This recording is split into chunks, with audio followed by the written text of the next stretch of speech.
Olá, meu nome é Júlia, eu sou acadêmica de odontologia pela Universidade Federal de Mato Grosso do Sul e o título do meu trabalho é Atendimento odontopediátrico ao paciente com síndrome de Papillon-Lefèvre, os desafios na prática clínica.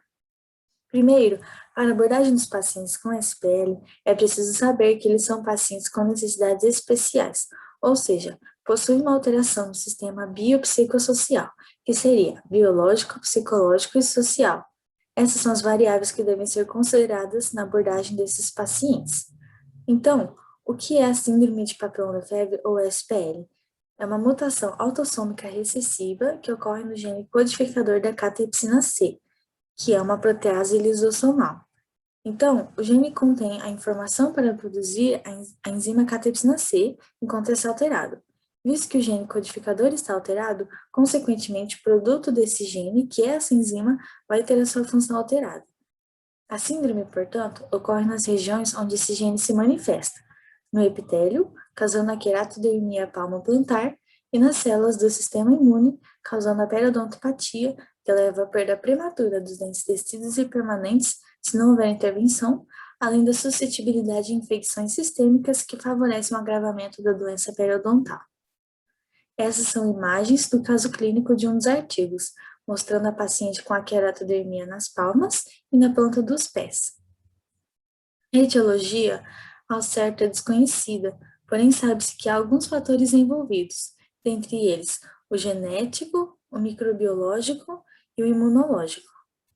O diagnóstico é clínico, com manifestações na primeira infância e, portanto, é comumente realizada pelo odontopediatra, também por causa das manifestações orais características da SPL. Sobre a epidemiologia, estima-se que haja cerca de 1 a 4 pessoas com essa síndrome por milhão na população. O objetivo desse trabalho é realizar uma revisão de literatura sobre os aspectos relevantes no atendimento odontopediátrico do paciente com SPL.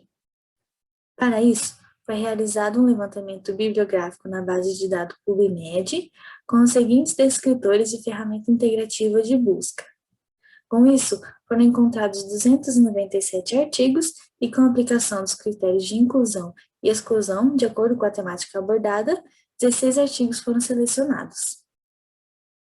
Sobre as principais características sistêmicas, além da queratodermia palmoplantar.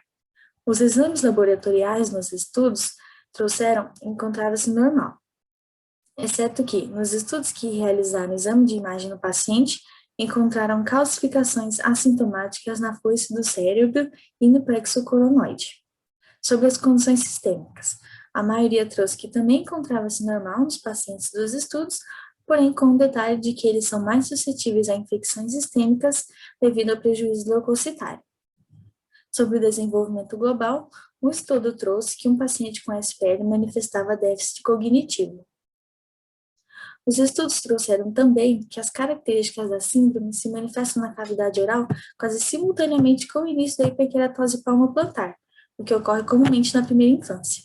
São estas as características da cavidade oral: perda prematura de tecidos e permanentes, gengivite e periodontite, presença de secreção purulenta, halitose e perda óssea que é vista através da radiografia com aparência de dentes flutuantes. As características dentais patognomônicas são hipermobilidade e perda dental sem qualquer sinal de reabsorção radicular. Essas imagens são dos casos clínicos de alguns artigos, mostrando a condição em que se encontra a cavidade oral nesses pacientes, como ocorre a perda prematura dos dentes. Na segunda imagem, a perda de todos os permanentes, restando somente os terceiros molares, e na radiografia panorâmica, os dentes com aspecto flutuante. Levanta-se então o questionamento: por que esses pacientes perdem os elementos dentários tão precocemente e o que podemos fazer para evitar essas perdas? Primeiro, vamos entender o processo que ocorre na cavidade oral dos pacientes com SPL. Com a irrupção do primeiro elemento dental, ocorre também um processo de gengivite e periodontite, que leva à perda dental e reabsorção óssea. Essa perda dental ocorre sem qualquer influência dos permanentes, não é o processo normal de risólise.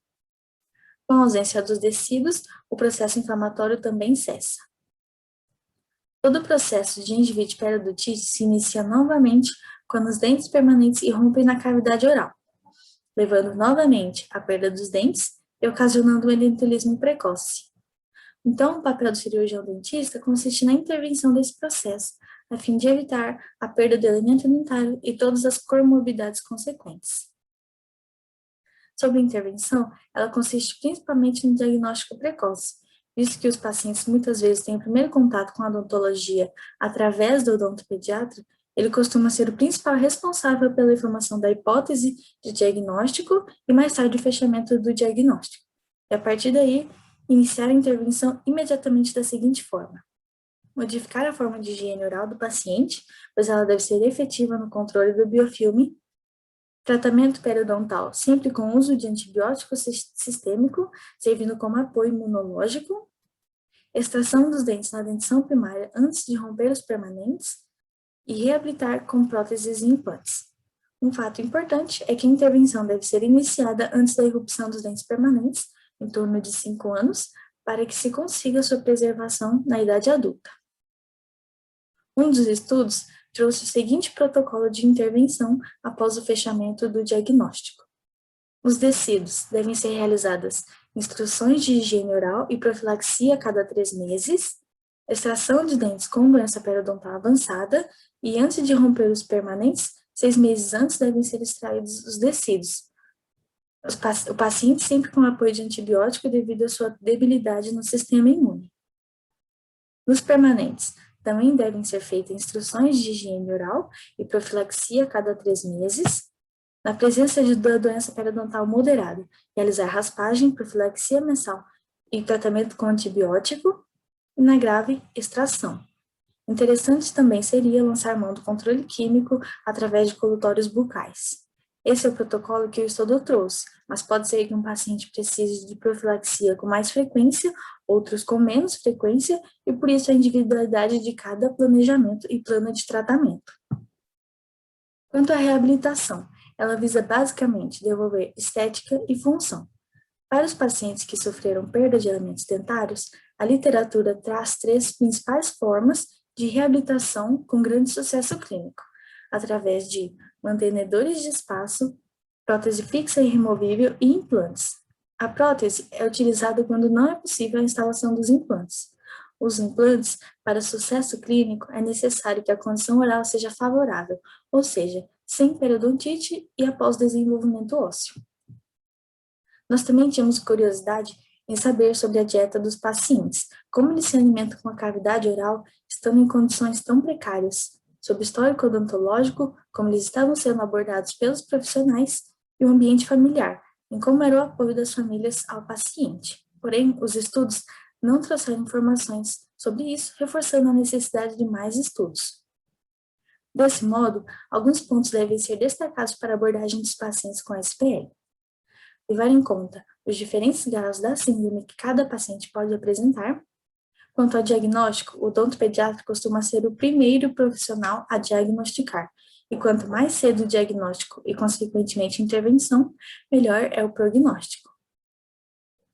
Lembrar sempre que a condição sistêmica do SPL é variável devido ao prejuízo leucostário que cada um pode apresentar.